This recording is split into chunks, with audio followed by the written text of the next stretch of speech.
for your listening enjoyment, John Lund as Johnny Dollar. Who's our bishop, Johnny? Oh, hold on, Mr. Bishop. Are you employed? No, not right now. Good. The company insures a Lieutenant Nathan Gayles, New York Police. He was killed yesterday. Oh, yeah, I read about it. Shot in his garage. See what you can find out. Who's handling the case?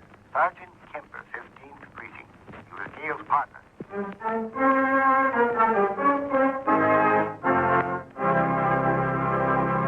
How about taking a minute or so to talk about seals and fish that have some connection with the government of the United States? Now, that isn't as strange as it sounds. You take the matter of seals, for example. There are two types of seals that are the responsibility of the Secretary of State. First, there's the Great Seal of the United States, which is stamped on all official documents. The Secretary of State makes sure it's always on hand when it's needed. The other kind of seals he takes care of are the ones that swim in the ocean, since it's up to the Secretary to work out agreements with representatives of other countries and let them know how many seals can be caught in what is called international waters and when. The Secretary of State works out similar deals for the catching of fish and lobsters because these agreements are actually treaties. Before they can be put into effect, they have to be approved by 2/3 of the Senate. As a matter of fact, any time our government wants to work out a deal with a foreign country on trade, mutual assistance, fish, seals, or lobsters, it's done by treaty. And all treaties are signed by the President, though some of them aren't drawn up until after the Secretary of State has worked over the rough spots in order to pave the way for prompt ratification. So, just remember, the Secretary of State is a mighty important wheel in the machinery of your United States government.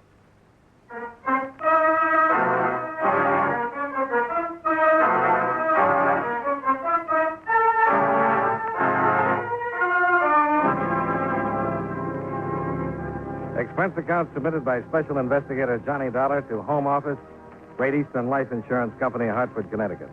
The following is an accounting of expenditures during my investigation of the Nathan Gale matter. Expense account item 1, $23.55. Train fare and incidentals from Hartford to New York City. Expense account item 2, 75 cents. Cab fare to the hotel. I registered and put in a call to Sergeant William Kemper at the 15th Precinct Police Station.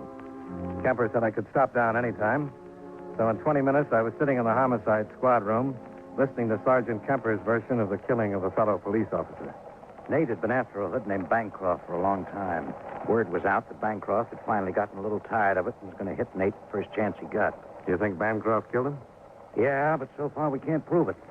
The day Nate was killed, he called in and told me he was onto something hot. Said it concerned Bancroft. Told me to meet him at his house in an hour. Said he was contacting a stoolie named Virgil Cummins.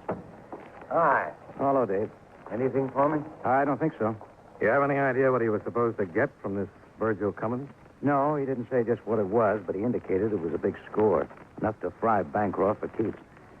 I went to his house in an hour, like he'd asked, and I found him in the garage, shot twice.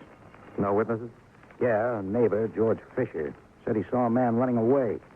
We brought him down here and showed him the mugs. He picked out Bancroft. Well, then... We picked Bancroft up, put him in the lineup, and the witness changed his mind. Said Bancroft wasn't the man after all. Somebody got to him, huh? Of course.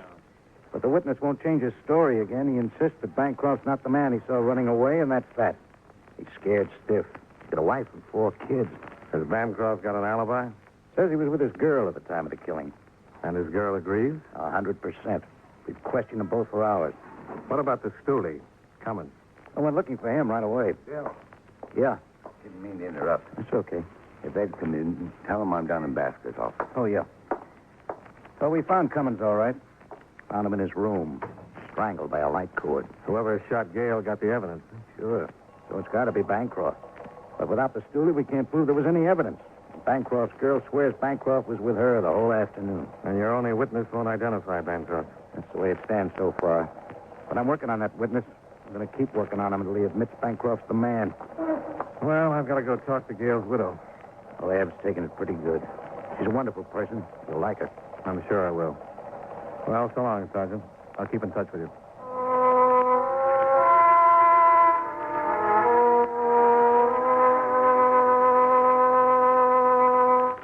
Expense account item 3, $1.75 cab fare to the Gale home. I introduced myself to Mrs. Evelyn Gale, the dead officer's widow. She showed me into a small, attractively furnished house where I met her 2 children, Greg, 5, and Mike, 3.5.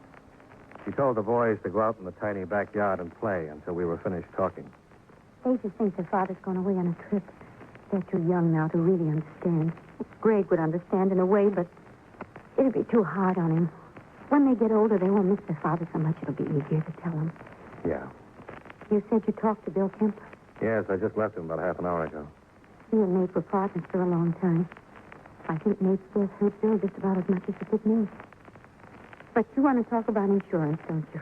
Just a few questions and I'll get out of here. Of course. Tell me a little something about the day your husband was killed. Well, there was nothing particularly unusual about it. It was like most any day, except that it was our anniversary. He didn't say anything or tell you anything that was unusual? I don't think so. I would have remembered if he had. Did he call you during the day? No. What time did you expect him home? He was off duty at 6. He had the day watch. He was usually home around 6:30. Were you here in the house when he drove into the garage? No. I was down at the corner, the grocery store. When I got back, Bill was waiting for me. I saw the other officers around the garage, and then the ambulance pulled up Where were the children? with their grandmother, Nate's mother. I left them with her around 4 that afternoon. Nate and I were going to have dinner and go to a show, celebrate the anniversary. It was our 7th. Do you know George Fisher? Yes, he lives across the street in a white house. I've spoken with him since. He's avoided me, but I saw him this morning backing out his car, and I went over and talked to him. He says he saw the killer. But he told the police he saw a man running away from our garage right after the shot. He made an identification. Yes, I know about it. Bill Kemper told me he changed his story. Yes. Do you think he can really identify the killer? Well, I think so, but he's so frightened. Oh, I don't blame him. He has a family, and he wants to protect them. What did you say to him? Well, I told him that I understood, but that he should make an identification if he could. I told him that protecting a killer isn't the way to protect your family. But he wouldn't listen. No. And I really wonder what I'd do in his position. George has a lovely wife and 4 adorable children. I don't know. Well, I think I'll have a talk with Fisher. I doubt if you can do any good. Bill's worked on him and worked on him. The whole department's trying to get an identification or a statement. Well, I'll have a shot at it anyway. Thank you, Mrs. Gale.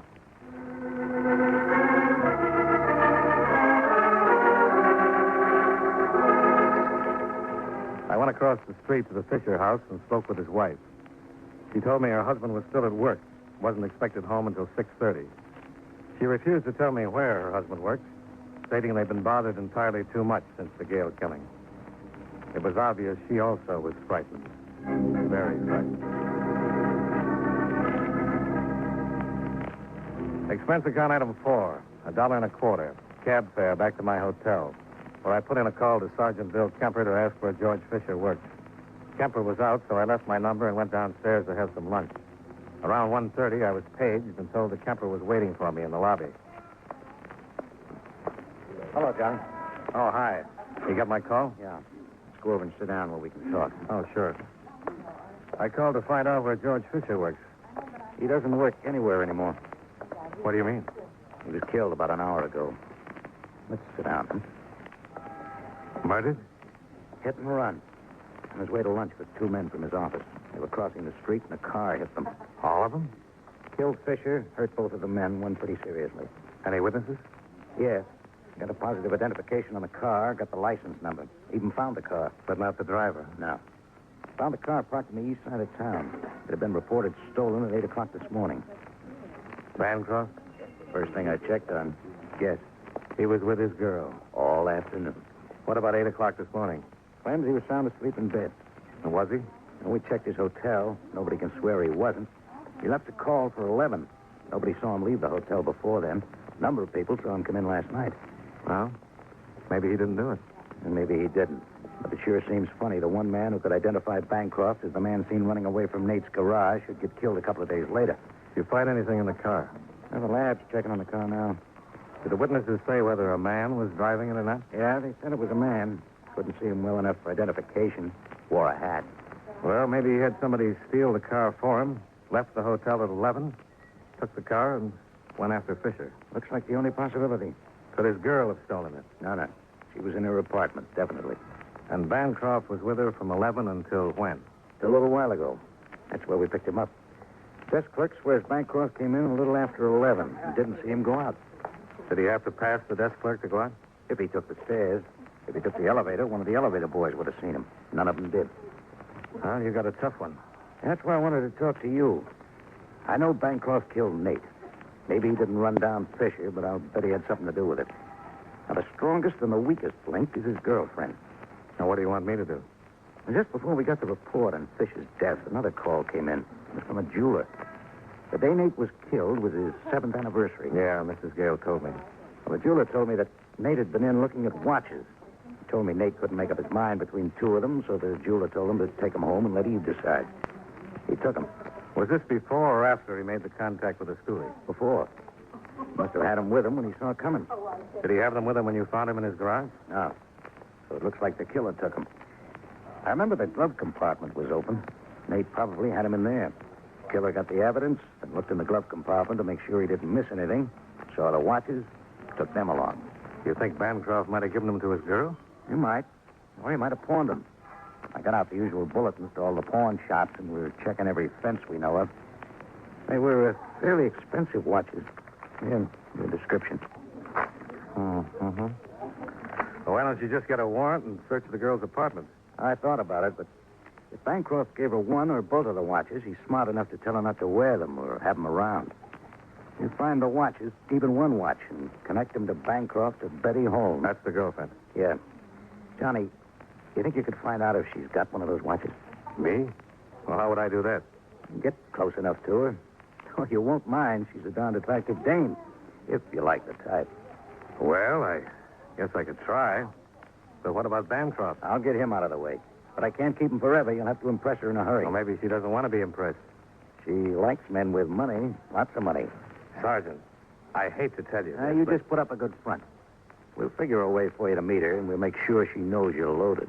Okay, but if someone gets careless and asks me to change 4 bits, the whole plan goes right out the window.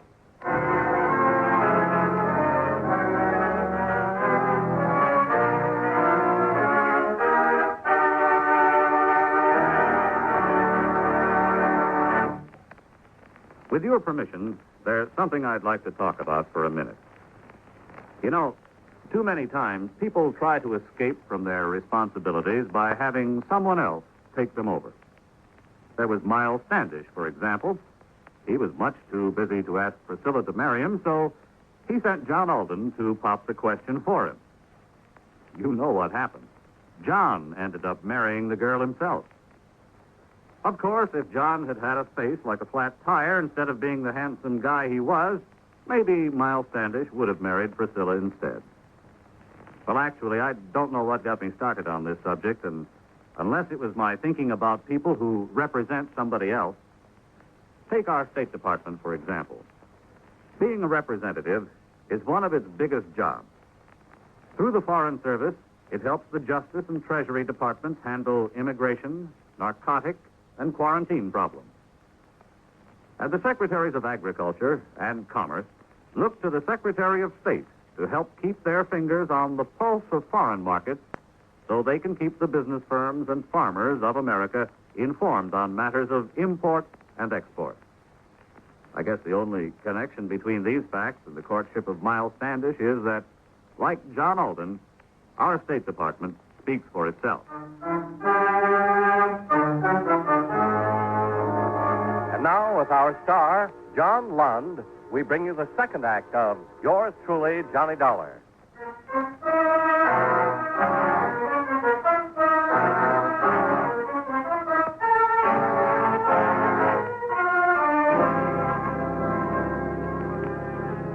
Sergeant Kemper made arrangements for me to move into another hotel, where Johnny Dollar, the insurance man, would be known as Johnny Dollar, the Texas oil man. Kemper got me a fancy pair of boots and a 10-gallon Stetson. I was all ready to turn the lovely Betty's head.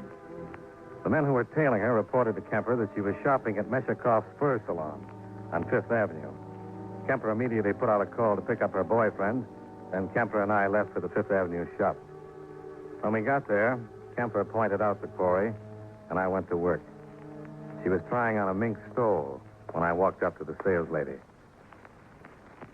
Oh, it's just lovely. Yummy. Yes, that's one of our nicer stalls. It's ranch mink, isn't it? Yes, but if you prefer... Oh, well, no, I'm just looking, but I'll probably be in next week and buy something. Certainly. Oh, yes, sir. Can I help you? Well, yeah, I thought I'd like to buy a fur coat or something like that. Would you excuse me? Oh, sure, go right ahead. I'll just look around. Oh, no, I didn't mean to bust up nothing. Well, that's all right. The lady's just looking. Well, okay. You sure you don't mind? Not a bit? Sir, what kind of fur coat would you like? Well, I'd like something real nice. I'm just in New York for a couple of days. I'd like to bring my mama back a little present. You're from Texas? Why, yes, ma'am. How'd you know? Well, I can always tell Texas man. So tall and strong. Oh. Would you like something in mink? Yeah, and I like the mink, too. Oh, boy, I'm having just a wonderful time here in New York. Oh, that's good. I'm glad.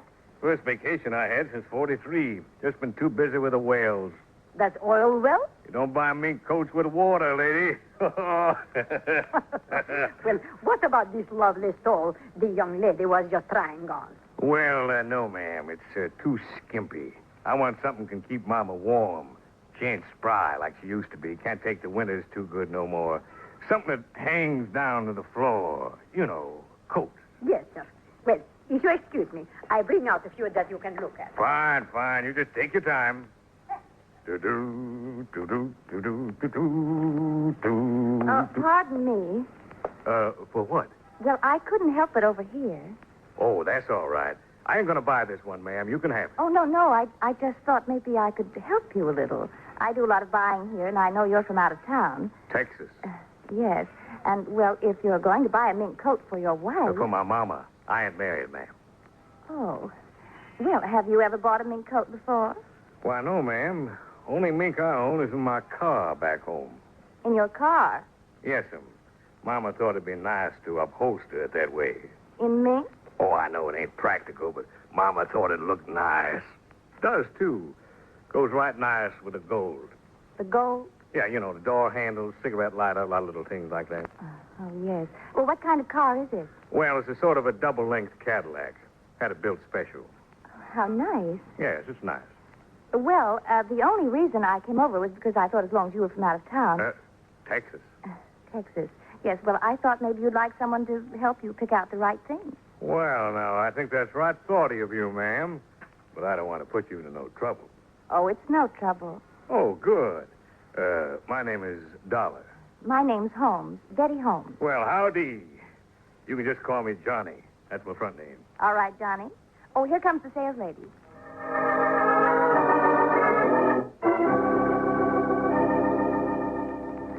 We looked at mink for the next hour, and Betty Holmes offered her most discriminating advice.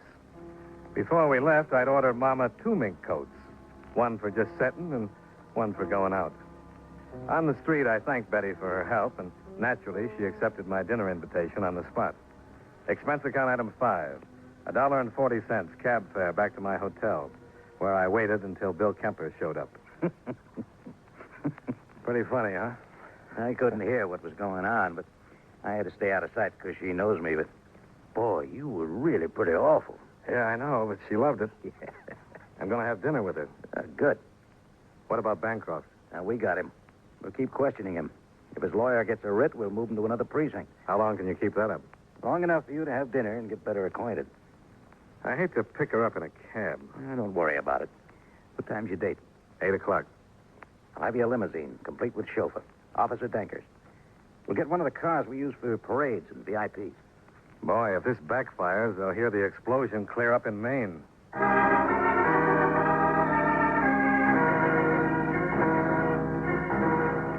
The long black limousine was waiting in front, complete with Officer Danker, dressed as my chauffeur. We picked the lovely Betty Holmes up at 8 and drove to 21, where I ran up expense account item 6, $45.95. Drinks, dinner, and a pack of cigarettes. When she suggested going to some of the night spots, I felt you in the home office cringe. So I complained of fatigue. I told her I'd been working so hard in the oil fields that the Mayo Clinic had advised me to stay away from too much nightlife. She gave me a motherly, knowing smile and suggested we return to her apartment, where she'd fix me a glass of warm milk. She was very understanding. Here you are, Johnny. Not too hot, not too cold. Better for your stomach that way. Wow, you're a pretty wonderful person. Mind if I sit down? Oh, please do. You know, I never met any girls like you before. Now, when I told you I couldn't go to any of them there clubs, why, you didn't mind one bit. I understand. Oh, Mama sure would like you. The last thing she said before I left was, Johnny boy, you watch out there in that big city. Watch out for girls like me. Oh, no, not like you. You see, Mama thinks every girl is just out after my money. There are some nice girls left in the world, Johnny. Why, sure. And you're one of them. Why, you got a nice place to live, nice clothes. I guess you got everything you want. Yes, I guess I've got just about everything a girl would want, but I've never met the right man. Someone I could really settle down with, make a good home. Oh, that's too bad. I guess it ain't easy living in a big city like this. No. But someday I'd like to get back to the farm. The farm? Yes, I was raised on a farm. That's the life. Yeah, I guess it is. Oh, the cows and the chickens. Well, we ain't got them no more. Just a lot of oil wells. But it's still a farm. Well, more like a refinery with beds. But it's out in the wide open spaces. Yeah, but all you can see is them blasted oil wells. Oh, it's a rugged life, full of the great outdoors, the smell of the sagebrush. No, just oil. But you love it. Yeah. But say, what time is it? I must have left my watch in my suite. Oh, well, I don't have a watch. There's a clock in the kitchen. You ain't got a watch? No, why? Well, I'm in luck, I sure am. What? Well, you've been so nice to me. Helped me pick out those coats for Mama. I've been trying to think of something I could buy for you. Oh, now, Johnny. No, I want to. I've seen the things you're wearing tonight. You got that nice mink and all that there jewelry, but you ain't got no watch. Oh, please, I really No, don't. when I want to do something, ain't no use trying to talk me out of it. I'm going out tomorrow morning and buy you one fine watch. Oh, that's really wonderful. Oh, it ain't nothing. Johnny. Now, wait a minute. Oh, I'm sorry. Oh, I don't really mind. Kind of like it. Well, about the watch. Where's a good place to get a nice watch? Well, there's... No. Wait a minute. Johnny, would you like a really nice watch? I don't mean it's too expensive. Oh, I don't care about that. Can't pay too much for a watch. How much would you want to pay? Well, I want to get you something real nice. Well, I know a friend. He's in the jewelry business. He's got several beautiful watches. I know him very well. And he'll sell them wholesale. Well, you're really pretty wonderful. Mm-hmm. Always thinking of me. I could send him over to your hotel. Well, why don't you just do that? All right, I'll call him and I'll have him stop by tomorrow. Good. Now, I'd like to ask you a little favor. Yes, Johnny? Could I... Yes. Well, could I... Yes, Johnny? Could I have some more milk?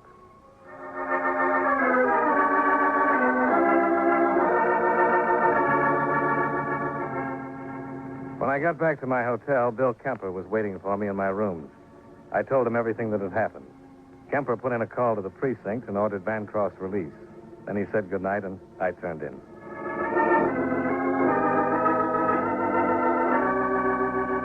The next morning, Kemper was knocking at my door, and we settled down with breakfast to wait for Bancroft to arrive with the watches. Yeah, it's good coffee, Johnny. Yeah, it is. Hey, maybe this is it. Hello? Johnny?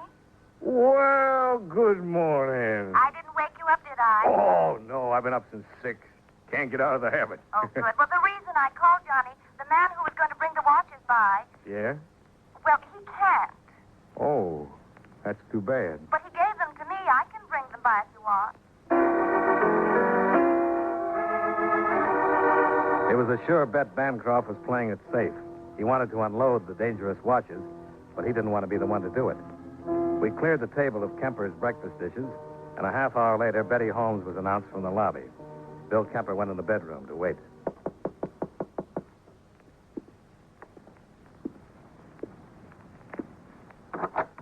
Well, good morning again. Good morning, Johnny. You sure do look nice.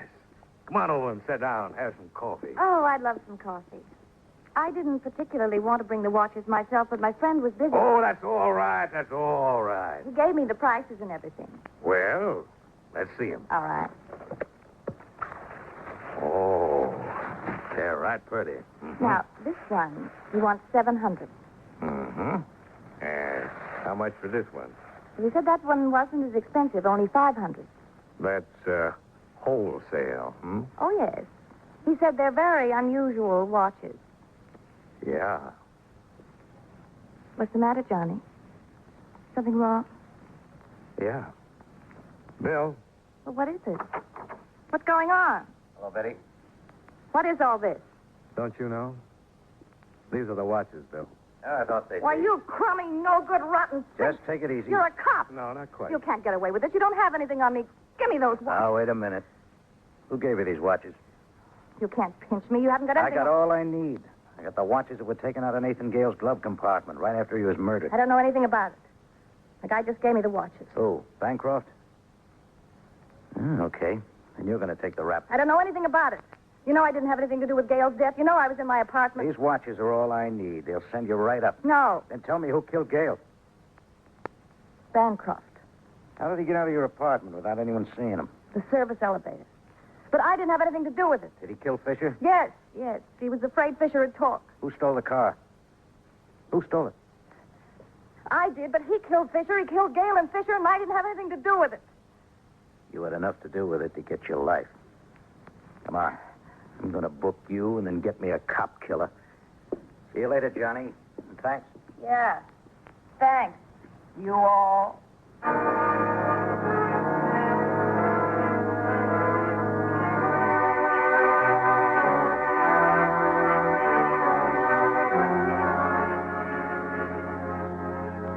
Expense account item 7, $135, hotel bills.